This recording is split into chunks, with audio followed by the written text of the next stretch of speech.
I was bored and went to a dark web chat, but that was a life-changing. I never thought much about the dark web. To me, it was just a spooky corner of the internet, filled with urban legends and exaggerated tales. But last month, my curiosity got the better of me, and I decided to explore. I had always been tech-savvy, so accessing the dark web was easier than I expected. I found forums, marketplaces, and bizarre sites that looked like something straight out of a horror movie. But one night, I stumbled upon something that still haunts me, a chat room called The Abyss. The description was cryptic: talk with those who truly see. Intrigued and a bit naive, I clicked the link and entered the chat. The interface was basic, just a black screen with a list of usernames on the side and a chat window in the center.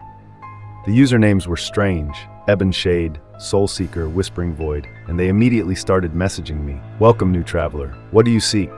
Knowledge? Knowledge? Power? Or perhaps something darker? I hesitated before typing, just curious. What is this place? This is a place where truths are revealed. But beware, not all truths are meant to be known. I felt a mix of excitement and unease. Before I could respond, a new message appeared. Would you like to see something truly enlightening? My heart raced as I typed, yes. A link appeared in the chat, ominously labeled, Enter the Abyss. Against my better judgment, I clicked it. My screen went black, then filled with a montage of disturbing images. Old, decaying buildings, people performing strange rituals, faces twisted in terror. It was overwhelming, like a nightmare unfolding before my eyes. When the images stopped, I found myself back in the chat room, but it was different. The usernames had changed to real names: David, Claire, and Michael, and my webcam had turned on, displaying my own horrified face in the corner of the screen. Panic set in as I realized I couldn't close the window or turn off my computer. David, now you see, there's no turning back. I frantically tried to unplug my computer, but the screen remained on, showing my terrified expression and the cold, emotionless faces of the others in the chat. We know where you are. My heart felt like it was going to explode. I grabbed my phone to call for help, but it wouldn't turn on. Suddenly, my screen flickered, and a new video feed appeared. My own apartment, seen from a perspective I didn't recognize. It was as if someone was inside, watching me. Michael, you invited us in. Now we are everywhere. In a frenzy, I ran to my front door and threw it open, only to be met with the empty hallway of my apartment building. No one was there. I checked every room, every closet, but I was alone. When I returned to my computer, the chat room was gone. My screen was back to my desktop, as if nothing had happened.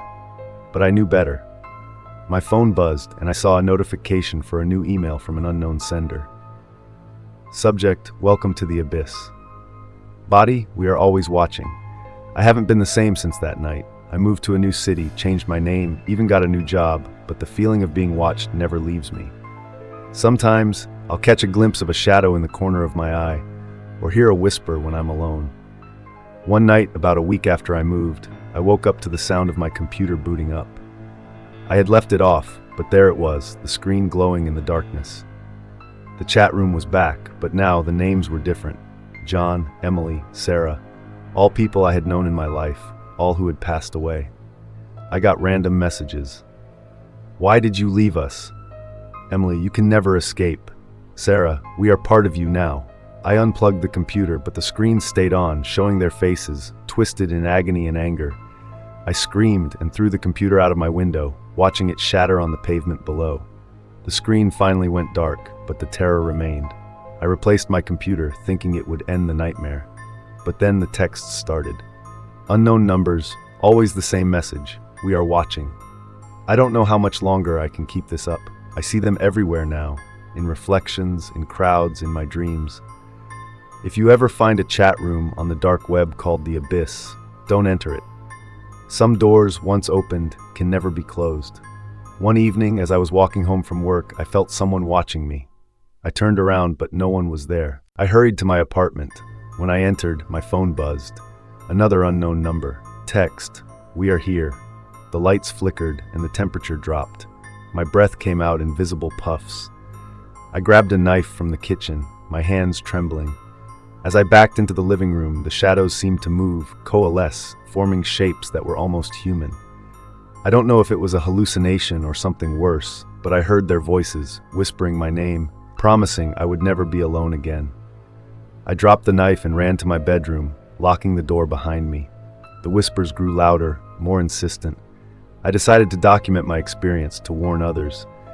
As I typed, I couldn't shake the feeling that I was being watched, a primal fear creeping in that made my heart race.